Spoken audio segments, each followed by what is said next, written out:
ഓം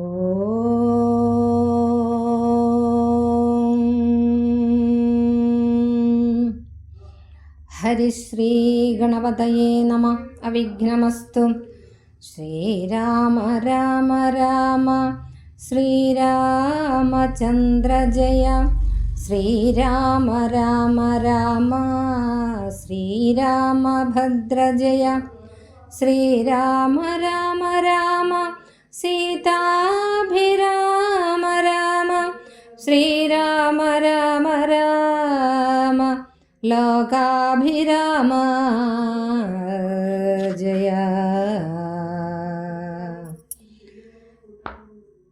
വിശ്വാമിത്രനും മിഥിലാധിപൻ താനും കൂടി വിശ്വാസം ദശരഥൻ തനിക്കു വരും വണ്ണം നിശേഷ വൃത്താന്തങ്ങൾ എഴുതിയയച്ചിതു. വിശ്രമത്തോടു നടകൊണ്ടിതു ദൂതന്മാരും. സാകേതപുരിബുക്കു ഭൂപാലൻ തന്നെ കണ്ടു. ലോകൈകാധിപൻ കയ്യിൽ കൊടുത്തു പത്രമതും. സന്ദേശം കണ്ട് പങ്ക്തിസ്യന്ധനൻ താനും ഇനി സന്ദേഹമില്ല പുറപ്പെടുകെന്നുര ചെയ്തു. അഗ്നിമാനുപാധ്യായനാകിയ വസിഷ്ഠനും പത്നിയാമരുന്ധതി താനുമായി പുറപ്പെട്ടു. കൗതുകം പൂണ്ട് ചതുരംഗവാഹിനിയോടും കൗസല്യാദികളായ ഭാര്യമാരോടും കൂടി ഭരതശത്രുഘ്നന്മാരാകിയ പുത്രന്മാരും പരമോത്സവയോഗ്യവാദ്യഘോഷങ്ങളോടും മിഥിലാപുരമകമ്പുക്കിതു ദശരഥൻ. മിഥിലാധിപൻ താനും ചെന്നെതിരേറ്റുകൊണ്ടാൻ. വന്ദിച്ചു ശതാനന്ദൻ തന്നോടും കൂടെ ചെന്നു. വന്ദ്യനാം വസിഷ്ഠനെ തദനു പത്നിയെയും അർഘ്യപാദ്യാദികളാൽ അർച്ചിച്ചു യഥാവിധി സൽക്കരിച്ചിതു. യഥായോഗ്യമുർവീന്ദ്രൻ താനും രാമലക്ഷ്മണന്മാരും വന്ദിച്ചു പിതാവിനെ. സാമോദം വസിഷ്ഠനാം ആചാര്യപാദാബ്ജവും തൊഴുതു. മാതൃജനങ്ങളെയും യഥാക്രമം തൊഴുതു. ശ്രീരാമപാദാംഭോജമനുജന്മാർ തൊഴുതു. ഭരതനെ ലക്ഷ്മണകുമാരനും തൊഴുതു. ശത്രുഘ്നനും ലക്ഷ്മണപാദാംഭോജം വക്ഷസി ചേർത്തു. താതൻ രാമനെ പുണർന്നിട്ടു. ലക്ഷ്മണനെയും ഗാഠാശ്ലേഷവും ചെയ്തിടിനാൻ. ജനകൻ ദശരഥൻ തന്നുടെ കൈയും പിടിച്ച് അനുമോദത്തോടുര ചെയ്തിതു മധുരമായി. 4 കന്യകമാരുണ്ടെനിക്ക് കൊടുപ്പാനായി. 4 പുത്രന്മാർ ഭവാൻ തനിക്കുണ്ടല്ലോ താനും. ആകയാൽ 4 കുമാരന്മാർക്കും വിവാഹം ചെയ്താകിലോ നിരൂപിച്ചാലേതുമേ മടിക്കേണ്ട. വസിഷ്ഠൻ താനും ശതാനന്ദനും കൗശികനും വിധിച്ചു മുഹൂർത്തവും 4 യഥാക്രമം. ചിത്രമായിരിപ്പോരു മണ്ഡപമതും തീർത്ത് പുഷ്പമാലകൾ പുഷ്പഫലങ്ങൾ തൂക്കി നാനാരക്തമണ്ഡിത സ്തംഭതോരണങ്ങളും നാട്ടി രത്നമണ്ഡിത സ്വർണപീഠവും വച്ചു ഭക്തിയാ ശ്രീരാമപാദാംഭോജം കഴുകിച്ചനന്തരം ഭേരിദുന്ദുബി മുഖ്യവാദ്യഘോഷങ്ങളോടും ഹോമവും കഴിച്ചു തൻ പുത്രിയാം വൈദേഹിയെ രാമനു നൽകിയിടിനാൻ ജനകമഹീന്ദ്രനും. തൽപാദതീർത്ഥം നിജശിരസി ധരിച്ചുടൻ ഉൾപ്പുളകാംഗത്തോടെ നിന്നിതു ജനകനും. യാതൊരു പാദതീർത്ഥം ശിരസി ധരിക്കുന്നു ഭൂദേശ വിധി മാമുനീന്ദ്രാദികൾ ഭക്തിയോടെ. ഊർമിള തന്നെ വേട്ടു ലക്ഷ്മണകുമാരനും കാമ്യാംഗിമാരാം ശ്രുതകീർത്തിയും മാണ്ഡവിയും ഭരതശത്രുഘ്നന്മാർ തമ്മുടെ പത്നിമാരായി പരമാനന്ദം പൂണ്ടു വസിച്ചാരെല്ലാവരും. കൗശികാത്മജനോടും വസിഷ്ഠനോടും കൂടി വിശദസ്മിതപൂർവം പറഞ്ഞു ജനകനും. മുന്നം നാരദനരുൾ ചെയ്തു കേട്ടിരിപ്പു ഞാൻ എന്നുടെ മകളായ സീതാവൃത്താന്തമെല്ലാം. യാഗഭൂദേശം വിശുദ്ധ്യർത്ഥമായുഴുതപ്പോൾ ഏകദാ സീതാമധ്യേ കാണായി കന്യാരത്നം. ജാതയായൊരു ദിവ്യകന്യക തനിക്കു ഞാൻ സീതയെന്നൊരു നാമം വിളിച്ചേനതുമൂലം. പുത്രിയായി വളർത്തു ഞാനിരിക്കും കാലത്തിങ്കൽ അത്ര നാരദനെഴുന്നള്ളിനാനൊരു ദിനം. എന്നോട് മഹാമുനിതാനരുൾ ചെയ്താനപ്പോൾ നിന്നുടെ മകളായ സീതാവൃത്താന്തം കേൾ നീ. പരമാനന്ദമൂർത്തി ഭഗവാൻ നാരായണൻ പരമാത്മാവാമജൻ ഭക്തവത്സലൻ നാഥൻ ദേവകാര്യാർത്ഥം പങ്ക്തികണ്ഠ നിഗ്രഹത്തിനായി ദേവേന്ദ്ര വിരിഞ്ചർ രുദ്രാദികളർദ്ധിക്കയാൽ ഭൂമിയിൽ സൂര്യാന്വയെ വന്നവതരിച്ചിതു രാമനായി മായാമർത്യവേഷം പൂണ്ടറിഞ്ഞാലും യോഗേശൻ മാനുഷനായിടുമ്പോൾ ഇതുകാലം യോഗമായാ ദേവിയും മാനുഷവേഷത്തോടെ ജാതയായിതു തവ വേശ്മിനി തൽക്കാരണത്താൽ സദരം ശ്രീരാമന് കൊടുക്ക മടിയാതെ യുദ്ധം നാരദനരുളി ചെയ്തു മറഞ്ഞിതു പുത്രിയായി വളർത്തിതു ഭക്തി കൈക്കൊണ്ടു ഞാനും. സീതയെ ശ്രീരാഘവനെങ്ങനെ കൊടുക്കാവൂ ചേതസി നിരൂപിച്ചാലെങ്ങനെ അറിയുന്നു എന്നതോർത്തിരിക്കുമ്പോൾ ഒന്നു മനസ്സേ തോന്നി പന്നകവിഭൂഷണൻ തന്നുടെ അനുഗ്രഹശക്തിയാം മൃത്യുശാസന ചാപം മുറിച്ചിടുന്ന പുമാൻ ഭർത്താവാകുന്നതുമൽ പുത്രിക്കെന്നൊരു പണം ചിത്തത്തിൽ നിരൂപിച്ചു വരുത്തി നൃപന്മാരെ ശക്തിയിൽ ഇരുന്നെന്ന് പൃഥ്വിപാലകന്മാരും ഉദ്ധതഭാവമെല്ലാം അകലെ കളഞ്ഞുടൻ ബുദ്ധിയും കെട്ടുപോയടങ്ങിക്കൊണ്ടാരല്ലോ. അത്ഭുത പുരുഷനാം ഉൽപ്പലനേത്രൻ തന്നെ ത്വൽപ്രസാദത്താൽ ഇന്നു സിദ്ധിച്ചേൻ ഭാഗ്യവശാൽ. ദർപ്പകസമനായ ജിൽ പുരുഷനെ നോക്കി പിൽപ്പാടു തെളിഞ്ഞുര ചെയ്തിതു ജനകനും. അദ്യമേ സഫലമായി വന്നു മാനുഷജന്മം ഖദ്യോദായുധ സഹസ്രോദ്യോതരൂപത്തോടും ഖദ്യോദാന്വയെ പിറന്നോരു നിന്തിരുവടി വിദ്യുൽ സംയുതമായ ജീമൂതമെന്ന പോലെ ശക്തിയാം ദേവിയോടും യുക്തനായി കാൺക മൂലം ഭക്തവത്സലാ മമ സിദ്ധിച്ചു മനോരഥം. രക്തപങ്കജചരണാഗ്രേ സന്തതം മമ ഭക്തി സംഭവിക്കേണം മുക്തിയും ലഭിക്കേണം. ത്വൽപാദാംബുജഗളിതാംബു ബിന്ദുക്കൾ ധരിച്ച് ഉൽപ്പലോത്ഭവൻ ജഗത്തൊക്കവേ സൃഷ്ടിക്കുന്നു. ത്വൽപാദാംബുജഗളിതാംബുധാരണം കൊണ്ട് സർപ്പഭൂഷണൻ ജഗത്തൊക്കെ സംഹരിക്കുന്നു. ത്വൽപാദാംബുജഗളിതാംബുധാരണം കൊണ്ടു സൽപുമാൻ മഹാബലി സിദ്ധിച്ചാനേന്ദ്രം പദം. ത്വൽപാദാംബുജരജസ്പൃഷ്ടി കൊണ്ട ഹല്യയും കിൽബിഷത്തോട് വേർപെട്ടു നിർമ്മലയായാൾ നിന്തിരുവടിയുടെ നാമകീർത്തനം കൊണ്ടു ബന്ധവുമകന്നു മോക്ഷത്തെയും പ്രാപിക്കുന്നു. സന്തതം യോഗസ്ഥന്മാരാകിയ മുനീന്ദ്രന്മാർ ചിന്തിക്കായി വരേണമേ പാദപങ്കജദ്വയം. യുദ്ധമോരോന്നേ ചൊല്ലി സ്തുതിച്ചു ജനകനും ഭക്തി കൈക്കൊണ്ട് കൊടുത്തിടിനാൻ മഹാധനം. കരികൾ 610,000 തേരും തുരകങ്ങളെയും നൽകിനാൻ 100,000. പത്തിയും 1,300,000 ദാസികളും വസ്ത്രങ്ങൾ ദിവ്യങ്ങളായുള്ളതും ബഹുവിധം.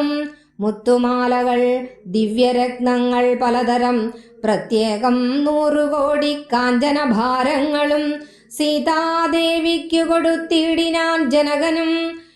പ്രീതി കൈക്കൊണ്ടു പരിഗ്രഹിച്ചു രാഘവനും. വിധിനന്ദന പ്രമുഖന്മാരാം മുനികളെ വിധിപൂർവകം ഭക്ത്യാ പൂജിച്ചു വണങ്ങിനാൻ. സമ്മാനിച്ചിത് സുമന്ത്രാദി മന്ത്രികളെയും സമ്മോദം പൂണ്ടു ദശരഥനും പുറപ്പെട്ടു. കൽമഷമകന്നൊരു ജനകനൃപേന്ദ്രനും തന്മകളായ സീത തന്നെയും ആശ്ലേഷിച്ചു നിർമ്മലഗാത്രിയായ പുത്രിക്കു പതിവ്രതാധർമ്മങ്ങളെല്ലാം ഉപദേശിച്ചു വഴി പോലെ.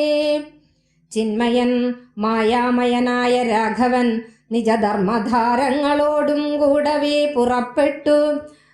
മൃദംഗാനകഭേരി തൂര്യഘോഷങ്ങളോടും മൃദുനാദങ്ങൾ തേടും വീണയും കുഴലുകൾ, ശൃംഗകാഹളങ്ങളും മദ്ദളമിടയ്ക്കകൾ, ശൃംഗാരരസപരിപൂർണ വേഷങ്ങളോടും ആനതേർ കുതിര കാലാളായ പടയോടും ആനന്ദമോടും പിതൃമാതൃഭ്രാതാക്കളോടും കൗശിക വസിഷ്ഠാദി താപസേന്ദ്രന്മാരായ ദേശികന്മാരോടും ഭൃത്യാമാത്യാദികളോടും വേഗമോടയോധ്യയ്ക്കമ്മാറങ്ങു തിരിച്ചപ്പോൾ ആകാശദേശേ വിമാനങ്ങളും നിറഞ്ഞുതേ.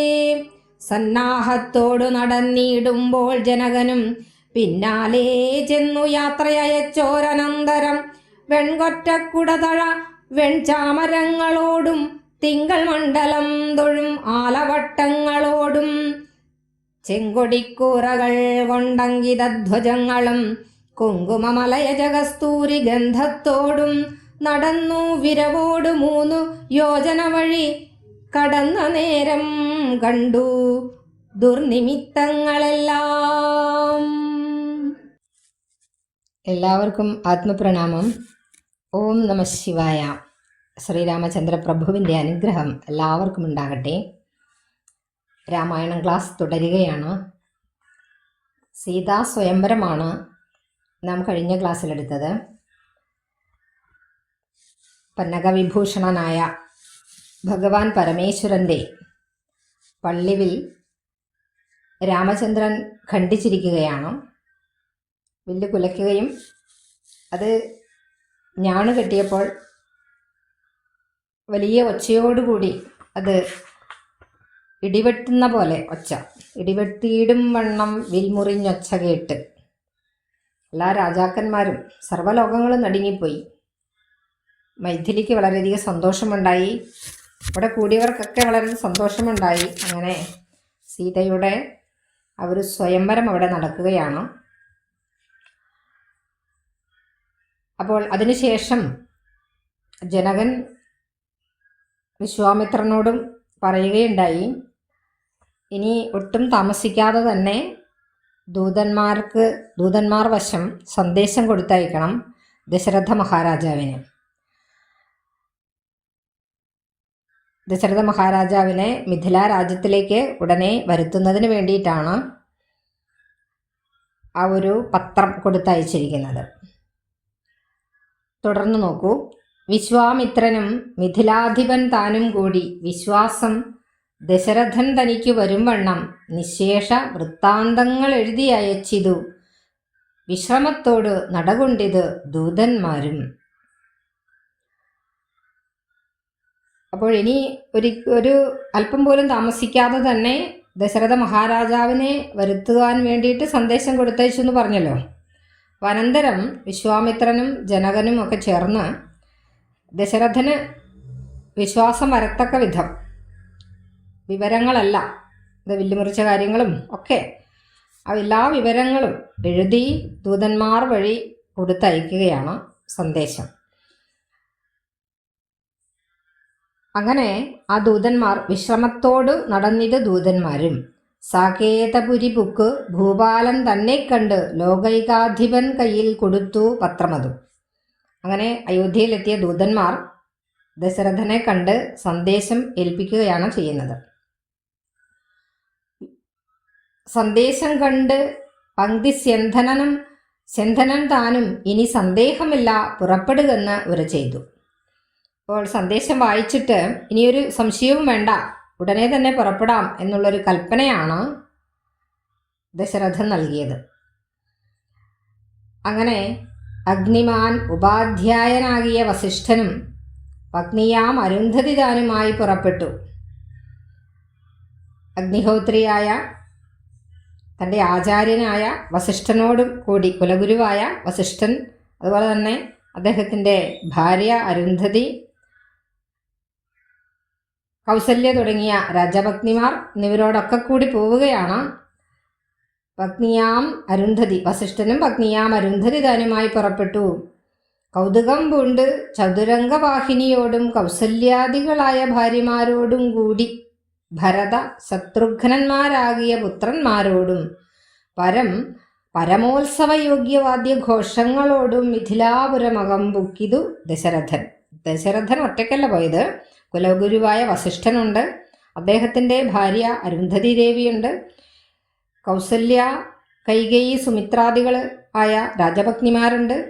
കൂടാതെ ഭരതൻ, ശത്രുഘ്നൻ എന്ന മക്കളോടും കൂടിയാണ് ചതുരംഗ പടയോടുകൂടി ഒരു മഹാ ഉത്സവത്തിന് വേണ്ട എല്ലാ വാദ്യഘോഷങ്ങളോടും കൂടിയിട്ടാണ് പുറപ്പെടുന്നത്. അങ്ങനെ മിഥിലാപുരത്ത് പ്രവേശിക്കുകയാണ്. തുടർന്ന് മിഥിലാധിപൻ താനും ചെന്നെതിരേറ്റുകൊണ്ടാൻ. അപ്പോൾ ജനക മഹാരാജാവ് ഇവരുടെ വരവ് കണ്ടിട്ട് വന്ദിച്ചു. ശതാനന്ദൻ തന്നോടും കൂടെ ചെന്നു വന്ദ്യനാം വസിഷ്ഠനെ തദനു പത്നിയെയും. അപ്പോൾ തൻ്റെ ഗുരുവായ ശതാനന്ദനോടൊപ്പം ചെന്ന് ദശരഥൻ അതുപോലെ തന്നെ വന്ദിക്കേണ്ടവനായ മഹാഗുരുവായ വസിഷ്ഠനും അദ്ദേഹത്തിൻ്റെ പത്നിയായ അരുന്ധതി മുതലായവരെ അർഘ്യപാദ്യാദികളർപ്പിച്ചു യഥാവിധി സൽക്കരിച്ചിതു. യഥായോഗ്യം ഉർവീന്ദ്രൻ താനും. അപ്പം അവരെ അർഘ്യപാദ്യാദികൾ കൊണ്ട് എങ്ങനെയൊക്കെയാണോ പൂജിക്കേണ്ടത് അങ്ങനെ യഥാവിധി അവർ പൂജിച്ച് സൽക്കരിച്ച് ഇരുത്തുകയാണ് ചെയ്യുന്നത്. രാമലക്ഷ്മണന്മാരും വന്ദിച്ചു പിതാവിനെ. സാമോദം വസിഷ്ഠനാം ആചാര്യപാദാബ്ജവും. അപ്പോൾ രാമലക്ഷ്മണന്മാർ പിതാവിനെയും തങ്ങളുടെ ഗുരുവായ വസിഷ്ഠനെയും അതുപോലെ തന്നെ തൊഴുതു. മാതൃജനങ്ങളെയും യഥാക്രമം മാതാക്കളെയും തൊഴുതു ശ്രീരാമപാദാംഭോജം അനുജന്മാരായ ഭരതനും ശത്രുഘ്നനും വന്നിട്ടുണ്ട്. അപ്പോൾ ഭരതനും ശത്രുഘ്നനും ശ്രീരാമൻ്റെ പാദം തൊഴുകയുണ്ടായി. തൊഴുതു ഭരതനെ ലക്ഷ്മണകുമാരൻ തൊഴുതു ശത്രുഘ്നൻ ലക്ഷ്മണ പാദാംഭോജം. ശത്രുഘ്നൻ ലക്ഷ്മണന്റെ പാദങ്ങൾ തൊഴുതു. ശത്രുഘ്നന്റെ ജ്യേഷ്ഠനാണല്ലോ ലക്ഷ്മണൻ, ഭരതന്റെ ജ്യേഷ്ഠൻ ശ്രീരാമൻ. അപ്പോൾ തൊഴുതു ഭരതനെ ലക്ഷ്മണകുമാരനും, ലക്ഷ്മണന്റെ ജ്യേഷ്ഠനാണ് ഭരതൻ. അപ്പോൾ ജ്യേഷ്ഠനെ തൊഴുന്നു. അങ്ങനെ ലക്ഷ്മണൻ തൊഴുതു ശത്രുഘ്നനും ലക്ഷ്മണ പാദാംഭോജം. വക്ഷസി ചേർത്തു താതൻ രാമനെ പുണർന്നിട്ടു ലക്ഷ്മണനെയും ഗാഠാശ്ലേഷവും ചെയ്തിടിനാൻ. ദശരഥൻ രാമനെയും ലക്ഷ്മണനെയും ഗാഠമായി ആലിംഗനം ചെയ്തു. അതിനുശേഷം ജനകൻ ദശരഥൻ തന്നെ കൈയും പിടിച്ച് അനുമോദത്തോടുര ചെയ്തിതു മധുരമായിട്ട്. ജനക മഹാരാജാവ് ദശരഥന്റെ കൈ പിടിച്ചുകൊണ്ട് വളരെ സന്തോഷത്തോടുകൂടി ഇപ്രകാരം പറയുകയാണ്. എന്താണ് അദ്ദേഹം പറഞ്ഞത്?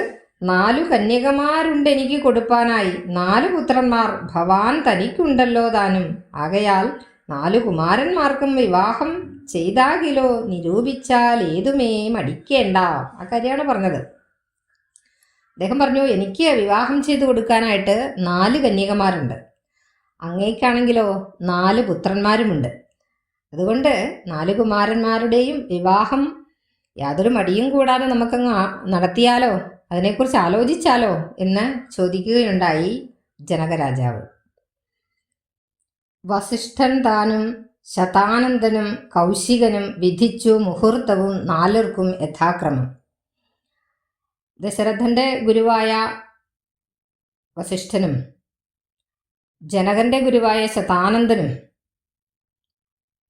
പിന്നെ മുനിശ്രേഷ്ഠനായ വിശ്വാമിത്രനും കൂടി 4 പേർക്കും വിവാഹത്തിനുള്ള മുഹൂർത്തം കുറിക്കുകയുണ്ടായി. ചിത്രമായിരിപ്പോരു മണ്ഡപം അതും തീർത്ത് മുത്തുമാലകൾ പുഷ്പഫലങ്ങൾ തൂക്കി നാനാരത്ന മണ്ഡിത സ്തംഭ തോരണങ്ങളും നാട്ടി രത്നമണ്ഡിത സ്വർണ പീഠവും വച്ചു ഭക്തിയാ ശ്രീരാമ പാദാംഭോജം കഴുകിച്ചനന്തരം ഭേരി ദുന്ദുഭി മുഖ്യവാദ്യഘോഷങ്ങളോടും ഹോമവും കഴിച്ചു തൻ പുത്രിയാം വൈദേഹിയെ രാമന് നൽകിയിടിനാൻ ജനക മഹീന്ദ്രനും. അവിടെയാണ് അർത്ഥം പൂർത്തിയാകുന്നത്. ചിത്രമായിരിപ്പോരു മണ്ഡപം അതും തീർത്തു. അപ്പോൾ തുടർന്ന് അതിമനോഹരമായിട്ടുള്ള ഒരു വിവാഹ മണ്ഡപം അവിടെ സ്ഥാപിക്കുകയുണ്ടായി. അവിടെ മുത്തുമാലകൾ, പുഷ്പഫലങ്ങൾ തൂക്കി അലങ്കരിച്ചു. നാനാതരത്തിലുള്ള രത്നങ്ങൾ, അതുപോലെ തന്നെ രത്നമണ്ഡിത സ്തംഭതോരണങ്ങൾ, രത്നങ്ങൾ പതിച്ച സ്തംഭങ്ങൾ, തോരണങ്ങൾ ഒക്കെ നാട്ടിയിട്ടുണ്ട്. രത്നമണ്ഡിത സ്വർണപീഠവും വെച്ച് രത്നാലങ്കൃതമായ സ്വർണപീഠം ആ വിവാഹ മണ്ഡപത്തിൽ പ്രതിഷ്ഠിച്ചിട്ടുണ്ട്. അവിടെ വെച്ച് ശ്രീരാമ പാദാംഭോജം കഴുകിച്ചനന്തരം ഭക്തിയാ കഴുകിച്ചു. ഭേരി, ദുന്ദുഭി വാദ്യ ഘോഷങ്ങളോട്, ഓരോ തരത്തിലുള്ള പെരുമ്പറകളാണ്, ആ ഘോഷത്തോടും കൂടി ശ്രീരാമൻ്റെ പാദങ്ങൾ, അതായത് ഭേരി, ദുന്ദുബി തുടങ്ങിയ വാദ്യഘോഷങ്ങളുടെ അകമ്പടിയോടുകൂടി തന്നെ ശ്രീരാമൻ്റെ പാദങ്ങൾ കഴുകിച്ച് എതിരേറ്റ് കൊണ്ടുവരികയാണ്. അപ്പോൾ വരനെ എതിരേൽക്കാറില്ലേ, കാലിൽ വെള്ളമൊക്കെ ഒഴിച്ചിട്ട്. സാധാരണ നമ്മുടെ വിവാഹ സമ്പ്രദായത്തിലും അങ്ങനെയൊക്കെ ഉണ്ട് അല്ലേ. അപ്പോൾ അങ്ങനെ ഹോമവും കഴിച്ച് തൻ പുത്രിയാം വൈദേഹിയ രാമന് നൽകിയിടിനാൻ ജനക മഹീന്ദ്രനും.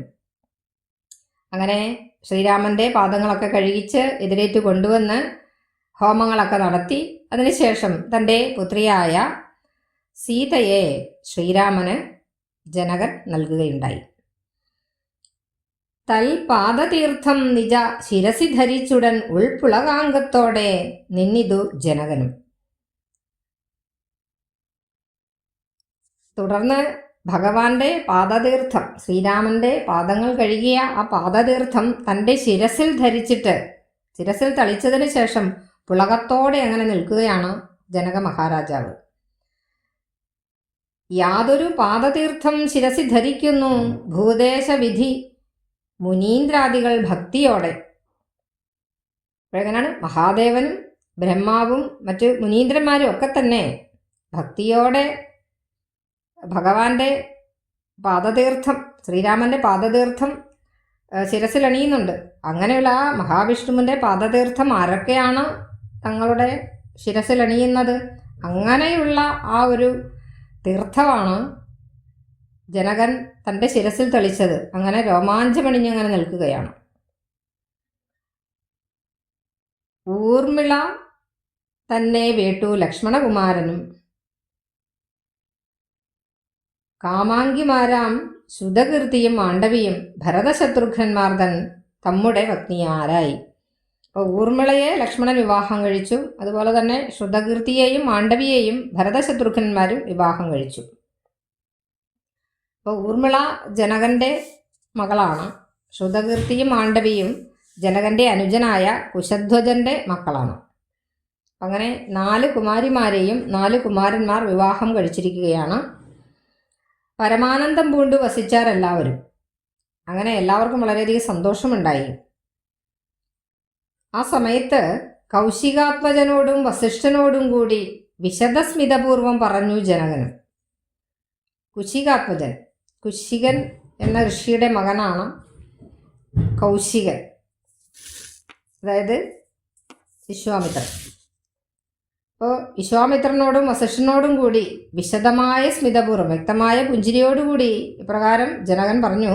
മുന്നം നാരദൻ അരുൾ ചെയ്തു കേട്ടിരിപ്പൂ ഞാൻ എന്നുടെ മകളായ സീതാ വൃത്താന്തമെല്ലാം. ജനകൻ പറയുകയാണ്, പണ്ട് എൻ്റെ മകളായ സീതയുടെ ചരിത്രം മുമ്പ് നാരദ മഹർഷി എന്നോട് പറഞ്ഞിട്ടുണ്ട് എന്ന് പറയുകയാണ്. ആ ഒരു കാര്യമാണ് പറയുന്നത്. മുന്നം നാരദൻ അരുൾ ചെയ്തു കേട്ടിരിപ്പൂ ഞാൻ എന്നുടെ മകളായ സീതാ വൃത്താന്തമെല്ലാം. യാഗഭൂദേശം വിശുദ്ധ്യാർത്ഥമായി ഉഴുതപ്പോൾ ഏകദാ സീതാമധ്യേ കാണായി കന്യാരത്നം.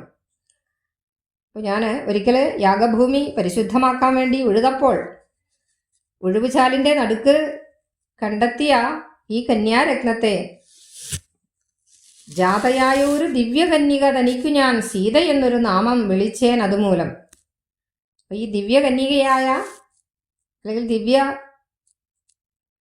ദിവ്യ കന്യകാരത്നത്തെ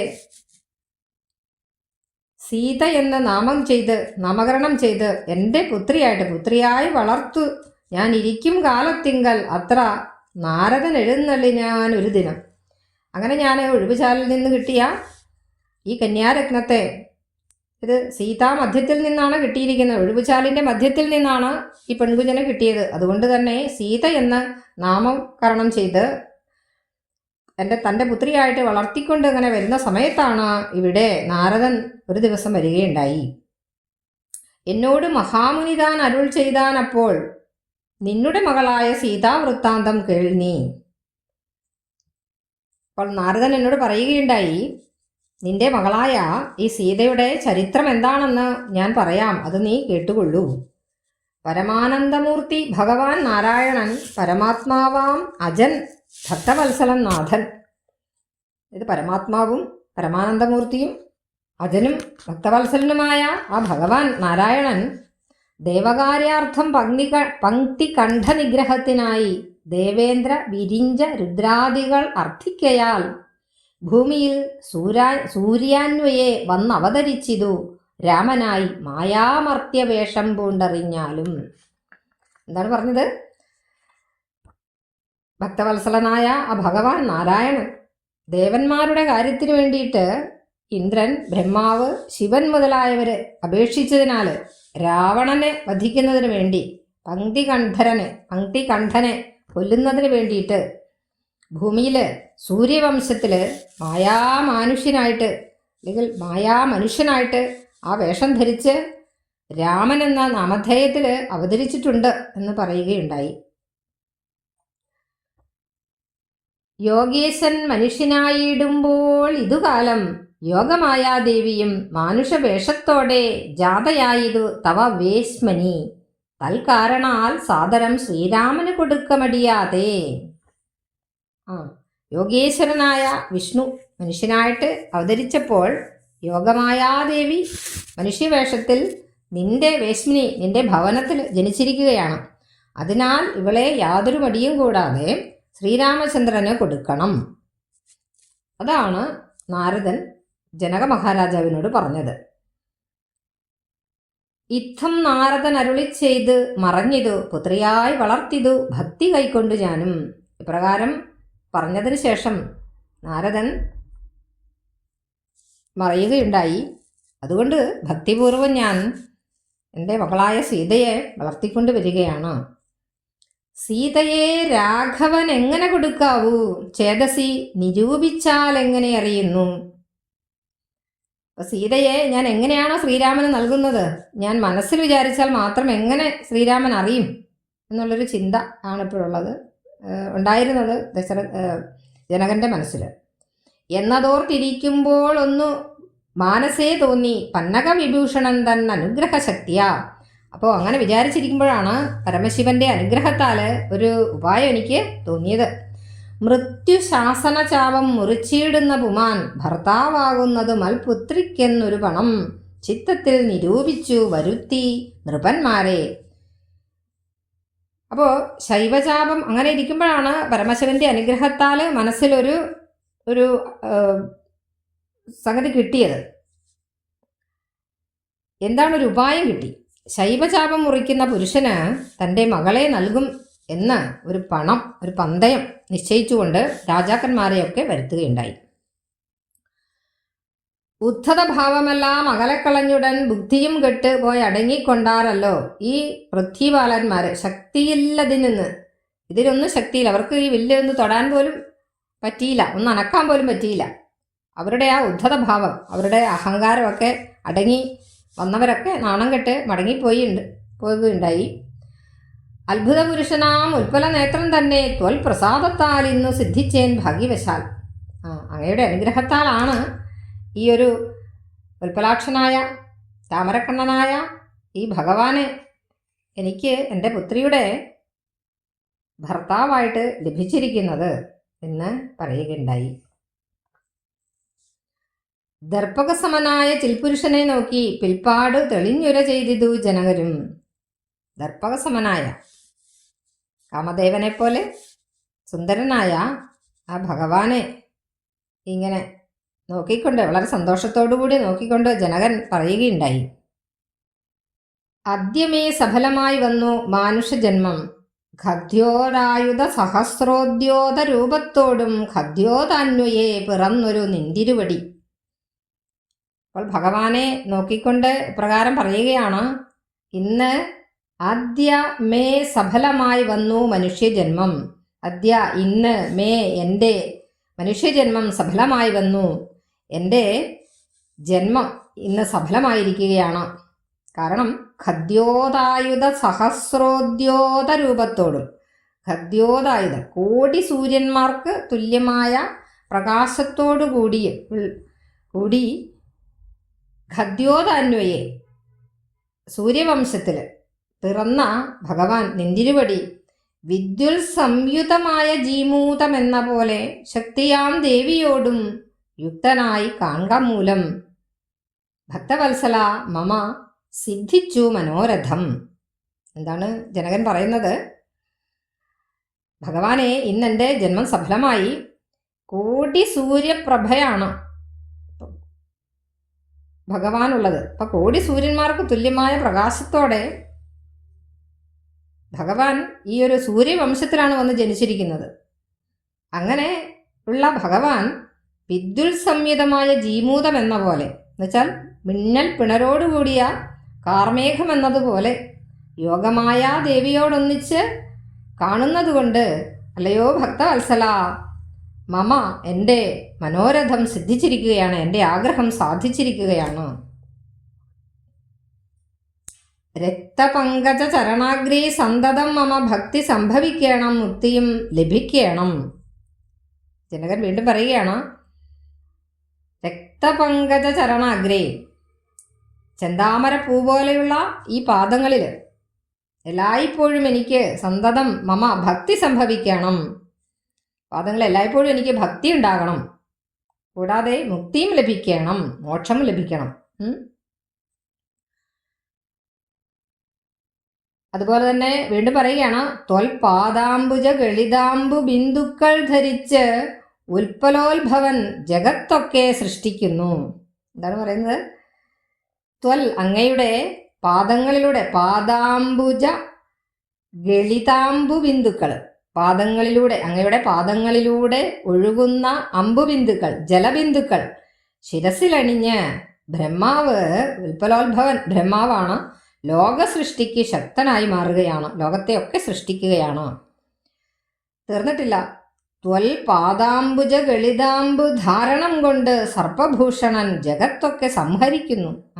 അങ്ങയുടെ ഈ പാദതീർത്ഥം ധരിച്ചുകൊണ്ടാണ് ശിവൻ, പരമേശ്വരൻ, ദേവദേവനായ ഭഗവാൻ ശിവൻ ലോകങ്ങളെല്ലാം സംഹരിക്കുന്നത്. തീർന്നിട്ടില്ല. ത്വൽ പാദാംബുജ ഗളിതാംബു ധാരണം കൊണ്ട് സൽപുമാൻ മഹാബലി സിദ്ധിച്ചാൻ ഐന്ദ്രം പദം. അങ്ങയുടെ പാദങ്ങളിൽ നിന്നുണ്ടാകുന്ന ഈ ഒരു തീർത്ഥം ശിരസിലണിഞ്ഞതിനാലാണ് മഹാബലിക്ക് ഏത് പദവി ലഭിച്ചത്? ഇന്ദ്രപദവി ലഭിച്ചത്. അപ്പോൾ ഭഗവാന്റെ പാദത്തിലൂടെയാണ് ഗംഗ ഒഴുകുന്നു എന്നാണ് പുരാണ പ്രസിദ്ധം. അപ്പോൾ ഗംഗാനദിയിൽ സ്നാനം ചെയ്യുക, ഗംഗയിൽ മുങ്ങുക എന്നുള്ളത് മനുഷ്യരുടെ പാപങ്ങളൊക്കെ മാറുന്നതിന് വേണ്ടിയിട്ടാണ് ഗംഗയിൽ സ്നാനം ചെയ്യുന്നത്. അപ്പോൾ ഗംഗ അത്ര പവിത്രയാണ്. അപ്പോൾ പവിത്രയായ ഗംഗ ഒഴുകുന്നത് ഭഗവാന്റെ പാദങ്ങളിലൂടെയാണ്. ആ ഗംഗാജലത്തെ ധാരണം ചെയ്തിട്ടാണ് ബ്രഹ്മാവ്, മഹേശ്വരൻ മുതലായവർ അവരവരുടെ കർത്തവ്യങ്ങൾ ചെയ്യുന്നതെന്ന് സാരം. ത്വൽ പാദാംബുജ രജസ് സ്പൃഷ്ടി കൊണ്ട് അഹല്യയും കിൽബിഷത്തോട് വേർപെട്ടു നിർമ്മലയായാൾ. അപ്പോൾ അങ്ങയുടെ ഈ പാദകമലത്തിൽ പാദാംബുജ രജ സ്പൃഷ്ടി കൊണ്ട് അഹല്യ, അങ്ങയുടെ പാദകമലങ്ങളിലെ പൊടി കൊണ്ട്, നേരത്തെ ഇതൊക്കെ പറഞ്ഞിട്ടുണ്ട്, പൊടിയുടെ സ്പർശത്താലാണ് അഹല്യയുടെ പാപം നീങ്ങിയിട്ട്, കിൽബിഷം പാപമാണ്, പാപത്തോട് വേർപെട്ട് നിർമ്മലയായാൽ പരിശുദ്ധയായി മാറി തൻ്റെ പാപങ്ങൾ നീങ്ങി അഹല്യ പരിശുദ്ധയായത് ഭഗവാന്റെ പാദരേണുക്കൾ ഇട്ടിട്ടാണെന്ന് ചുരുക്കം. നിന്തിരുവടിയുടെ നാമകീർത്തനം കൊണ്ട് ബന്ധവുമകന്നു മോക്ഷത്തെ പ്രാപിക്കുന്നു സന്തതം യോഗസ്ഥന്മാരാകിയ മുനീന്ദ്രന്മാർ. ചിന്തിക്കായി വരേണമേ പാദപങ്കജദ്വയം. അപ്പോൾ യോഗികളായ മുനീന്ദ്രന്മാർ അങ്ങയുടെ നാമസങ്കീർത്തനം കൊണ്ടിട്ടാണ് ഈ ഒരു ലൗകിക ബന്ധങ്ങളിൽ നിന്ന് മോചിതരായിട്ട് മോക്ഷം പ്രാപിക്കുന്നത്. അപ്പോൾ ഇത്തരത്തിലുള്ള അങ്ങയുടെ ഈ ഒരു തൃപ്പാദം എപ്പോഴും സന്തതം ചിന്തിക്കായി വരേണമേ, അവിടുത്തെ അങ്ങയുടെ തൃപ്പാദങ്ങൾ എപ്പോഴും സ്മരിക്കാനായിട്ട് ഇടവരുത്തണേ എന്നുള്ള പ്രാർത്ഥന. ഈ ഒരു പ്രാർത്ഥനയാണ് നമുക്കും ഉണ്ടാകേണ്ടത്. അപ്പോൾ യുദ്ധം ഓരോന്നേ ചൊല്ലി സ്തുതിച്ചു ജനകനും ഭക്തി കൈക്കൊണ്ട് കൊടുത്തിയിടിനാൻ മഹാധനം. യുദ്ധം ഇപ്രകാരം ഭഗവാനെ ഓരോന്നോരോന്ന് ചൊല്ലി സ്തുതിച്ചതിന് ശേഷം ജനകൻ ധാരാളം മഹാധനം ഭക്തിയോടുകൂടി ഭഗവാന് കൊടുക്കുകയുണ്ടായി. വളരെയധികം സമ്പത്ത് ജനകൻ ശ്രീരാമന് നൽകുകയുണ്ടായി. എന്തൊക്കെയാണ് നൽകുന്നത്? കരികൾ 600, 10,000 തേര്, തുരകങ്ങളെയും നൽകിനാൻ 100,000. എന്തൊക്കെയാണ് കൊടുത്തത്? 600 ആനകൾ, 600 കരി എന്ന് പറഞ്ഞാൽ ആനയാണ്. 10,000 തേര്, 10,000 തേര് കൊടുത്തു. തുരകങ്ങളെയും നൽകിനാൻ 100,000 തുരകങ്ങൾ, കുതിരകളെയും നൽകി. അപ്പോൾ 600 ആനകളെയും 10,000 തേരും 100,000 കുതിരകളെയാണ് നൽകിയത്. എന്ന് വെച്ചാൽ 1,00,000 കുതിരകളെ കൊടുത്തിട്ടുണ്ട്. അതുപോലെ തന്നെ 10,000 1,00,000 ദാസികൾ, പലതരത്തിൽ 1,00,000 കാലാൾപ്പടയാണ് കൊടുത്തിരിക്കുന്നത്. അതുപോലെ തന്നെ 300 ദാസികളെ കൊടുത്തിട്ടുണ്ട്. വസ്ത്രങ്ങൾ ദിവ്യങ്ങളായുള്ള ഇതും ബഹുവിധത്തിലുള്ള വസ്ത്രങ്ങൾ, ദിവ്യങ്ങളായിട്ടുള്ള വസ്ത്രങ്ങളും ഒക്കെ കൊടുത്തു. മുത്തുമാലകൾ, ദിവ്യരത്നങ്ങൾ പലതരം, പ്രത്യേകം 100 കോടി കാഞ്ചനഭാരങ്ങളും. അപ്പോൾ നാനാതരത്തിലുള്ള ദിവ്യവസ്ത്രങ്ങൾ കൊടുത്തു, മുത്തുമാലകൾ കൊടുത്തു, പലയിനം ദിവ്യരത്നങ്ങൾ കൊടുത്തിട്ടുണ്ട്. 100 കോടി കാഞ്ചനഭാരം, സ്വർണത്തിൻ്റെ ചുമട്, കിഴിക്കെട്ട് ഒക്കെ കൊടുത്തിട്ടുണ്ട്. കിഴിക്കെട്ടെന്ന് വലിയ ചുമടാണ്, ചെറിയ കിഴിയല്ല, വലിയ കിഴി എന്നിവ ജനകൻ സീതാദേവിക്ക് നൽകുകയുണ്ടായി. സീതാദേവിക്ക് കൊടുക്കുന്നതാണ്. പ്രീതി കൈക്കൊണ്ട് പരിഗ്രഹിച്ചു രാഘവൻ. ഇതൊക്കെ ശ്രീരാമചന്ദ്രൻ വളരെ സന്തോഷത്തോടുകൂടി സ്വീകരിക്കുകയുണ്ടായി. വിധിനന്ദന പ്രമുഖന്മാരാ മുനികളെ വിധിപൂർവകം ഭക്തിയാ പൂജിച്ചു വണങ്ങിനാൻ. വസിഷ്ഠൻ തുടങ്ങിയ മുനീന്ദ്രന്മാരെ, മുനിശ്രേഷ്ഠന്മാരെ വിധിപ്രകാരം പൂജിച്ച് വണങ്ങുകയുണ്ടായി. സമ്മാനിച്ചത് സുമിന്ദ്രാദി മന്ത്രികളെയും സമ്മോദം കൊണ്ട് ദശരഥനും പുറപ്പെട്ടു. അപ്പോൾ സന്തുഷ്ടനായിട്ട് സുമന്ത്രൻ തുടങ്ങിയ ദശരഥൻ്റെ മന്ത്രിമാർക്കുമൊക്കെ വളരെയധികം ധനങ്ങൾ കൊടുത്തു. എല്ലാവരെയും യഥായോഗ്യം എങ്ങനെയാണോ പൂജിക്കേണ്ടത് അതേപോലെയൊക്കെ അവർക്കൊക്കെ പൂജയൊക്കെ നടത്തുകയുണ്ടായി. ശേഷം സമ്മോദം കൊണ്ട് പുറപ്പെട്ടു ദശരഥനും. ഇനി തങ്ങൾ അയോധ്യയിലേക്ക് പോവുകയാണ് അവർ. കൽമഷമകന്നൊരു ജനക നൃപേന്ദ്രനും തൻ മകളായ സീത തന്നെയും ആശ്ലേഷിച്ചു നിർമ്മലഗാത്രിയായ പുത്രിക്ക് പതിവ്രതാധർമ്മങ്ങളെല്ലാം ഉപദേശിച്ചു വഴിപോലെ. അങ്ങനെ സന്തുഷ്ടനായ ദശരഥൻ യാത്രക്കൊരുങ്ങുകയാണ്. തൻ്റെ പാപങ്ങളെല്ലാം അകന്ന ജനക മഹാരാജാവ് തൻ്റെ പുത്രിയെ പുണർന്നുകൊണ്ട് പുത്രിക്ക് ധർമ്മോപദേശം കൊടുക്കുകയാണ്. എന്ത് ധർമ്മം? പതിവ്രതാധർമ്മം ഉപദേശിച്ചു കൊടുക്കുകയാണ്. നമ്മുടെ പിതാക്കന്മാരെല്ലാവരും തന്നെ പുത്രി വിവാഹിതയായി പോകുമ്പോൾ പതിവ്രതാധർമ്മം ശരിയായ രീതിയിൽ ഉപദേശിച്ചു കൊടുക്കേണ്ടതാണ്.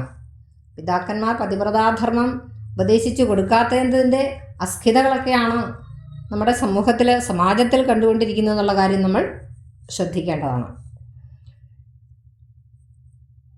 അങ്ങനെ ചിന്മയൻ മായാമയനായ രാഘവൻ നിജ ധർമ്മധാരങ്ങളോടും കൂടവേ പുറപ്പെട്ടു.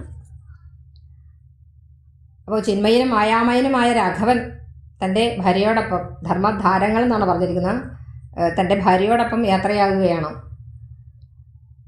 മൃദംഗാനക ഭേരി തൂര്യ ഘോഷങ്ങളോടും മൃദുനാദങ്ങൾ തേടും വീണയും കുഴലുകൾ ശൃംഗകാഹളങ്ങളും മദ്ദളം ഇടയ്ക്കകൾ ശൃംഗാരരസ പരിപൂർണ വേഷങ്ങളോട് വളരെയധികം ആഘോഷത്തോടു കൂടിയാണ് പോകുന്നത്. മൃദംഗം, അതുപോലെ തന്നെ പെരുമ്പറ, ആനകം, ഭേരി, കുഴൽ, കൊമ്പ്, ഇടയ്ക്ക, വീണ, മദ്ദളം എന്നുവേണ്ട സകല വാദ്യഘോഷങ്ങളും മുഴങ്ങുകയാണ്. അതുപോലെ തന്നെ ശൃംഗാര രസപരിപൂർണ വേഷങ്ങൾ, ശൃംഗാരരസത്തിന് യോജിച്ച വേഷങ്ങളാണ് ധരിച്ചിട്ടുള്ളത്. അങ്ങനെ ആനതേർ കുതിര കാലാളായ പടയോടും ആനന്ദത്തോടും പിതൃമാതൃ ഭ്രാതാക്കളോടും കൗശിക വസിഷ്ഠാദിത താപസേന്ദ്രന്മാരായ ദേശികന്മാരോടും ഭൃത്യ അമാത്യാദികളോടും വേഗമോട് അയോധ്യയ്ക്കമ്മാറു തിരിച്ചപ്പോൾ ആകാശദേശീയ വിമാനങ്ങളും നിറഞ്ഞുതേ. അപ്പോൾ പലതരത്തിലുള്ള വാദ്യഘോഷങ്ങളോടും അതുപോലെ തന്നെ ശൃംഗാരത്തിന് യോജിച്ച വേഷങ്ങളോടും മാതാപിതാക്കളോടും സഹോദരന്മാരോടും വിശ്വാമിത്രൻ, വസിഷ്ഠൻ തുടങ്ങിയ താപസ ശ്രേഷ്ഠന്മാരോടും ഗുരുനാഥന്മാരോടും ഒക്കെ കൂടി, അതുപോലെ തന്നെ ഭൃത്യന്മാരോടും മന്ത്രിമാരോടും ഒക്കെ കൂടിയിട്ട് ദശരഥൻ തൻ്റെ മക്കളോടൊപ്പം പുത്രബന്ധുക്കളോടൊപ്പം, പുത്രന്മാരോടും പുത്രബന്ധുക്കളോടും ഒപ്പം അയോധ്യയിലേക്ക് യാത്രയാകുകയാണ്. അപ്പോൾ ആ യാത്രയാകുന്ന സമയത്ത് ആകാശദേശീയ വിമാനങ്ങൾ നിറഞ്ഞു എന്നാണ് പറയുന്നത്. ആകാശത്ത് ദേവന്മാർ ആകാശത്ത് വിമാനങ്ങളിൽ അങ്ങനെ വന്ന് നിരന്നിൽക്കുകയാണ്. കാരണം ഭഗവാന്റെ ആ ഒരു വിവാഹ ആഘോഷം കാണുന്നതിന് വേണ്ടിയിട്ടാണ്. സന്നാഹത്തോട് നടന്നിടുമ്പോൾ ജനകനും പിന്നാലെ ചെന്നു യാത്രയച്ചോരനന്തരം വെൺകൊറ്റക്കുട തഴ വെൺചാമരങ്ങള് തിങ്കൾ മണ്ഡലം തൊഴും ആളവട്ടങ്ങളും ചെങ്കൊടിക്കൂറകൾ കൊണ്ട് അങ്കിത ധ്വജങ്ങളും കുങ്കുമ മലയജ കസ്തൂരി ഗന്ധത്തോടും പോവുകയാണ്. അപ്പോൾ ജനക മഹാരാജാവ് കുറച്ച് ദൂരം, അല്പദൂരം പിന്നാലെ ചെന്നിട്ട് യാത്രയാക്കി. നമ്മളങ്ങനെയല്ലേ, നമ്മുടെ വീട്ടിൽ അതിഥികൾ വന്നു കഴിയുമ്പോൾ അവർ ഇറങ്ങുമ്പോൾ നമ്മൾ കൂടെ ഇറങ്ങും. റോഡ് വരെയോ അല്ലെങ്കിൽ ഗേറ്റ് വരെയോ ഒക്കെ നമ്മൾ ഇറങ്ങിച്ചെല്ലും അല്ലേ. അപ്പോൾ അവരെ യാത്രയാക്കാനായിട്ട് ഇവിടെയും ജനക മഹാരാജാവ് അല്പദൂരം ചെന്നിട്ട് അവരെ യാത്രയാക്കുകയാണ്. അപ്പോൾ കൂടെ വെൺകുറ്റക്കുടയുണ്ട്, തഴയുണ്ട്, വെൺചാമരങ്ങളുണ്ട്, ചന്ദ്രമണ്ഡലത്തെ ജയിക്കുന്ന ആലവട്ടങ്ങളുണ്ട്, ചെങ്കൊടി കൂറകളുണ്ട്, അതുപോലെ തന്നെ തേർക്കൊടി മരങ്ങൾ ഒക്കെയുണ്ട്. അതുപോലെ തന്നെ കുങ്കുമം, ചന്ദനം, കസ്തൂരി എന്നിവയോടുള്ള ഗന്ധത്തോടും കൂടി അങ്ങനെ അവർ പോവുകയാണ്.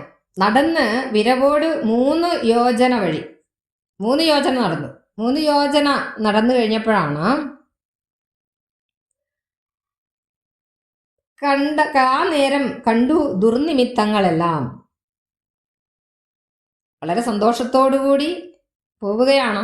ആ സമയത്താണ് ചില ദുർനിമിത്തങ്ങൾ അവിടെ കാണുന്നത്. ദുർനിമിത്തം എന്ന് പറഞ്ഞാൽ ദുശ്ശകനം കാണുകയാണ്. അപ്പോൾ വളരെ സന്തോഷത്തോടു കൂടിയാണ് ദശരഥൻ 4 പുത്രന്മാരുടെയും വിവാഹം നടത്തിയത്.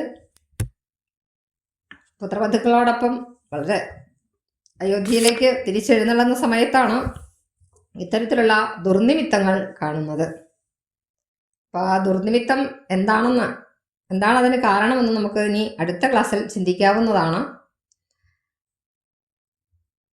പരശുരാമ ആഗമനമാണ് അവിടെ നടക്കുന്നത്. അപ്പോൾ പരശുരാമൻ ആരാണെന്നും എന്താണ് ദുർനിമിത്തം എന്ന് പറഞ്ഞതെന്നുമൊക്കെ അടുത്ത ക്ലാസ്സിലേക്ക് നമുക്ക് ചിന്തിക്കാവുന്നതാണ്. നന്ദി, നമസ്കാരം.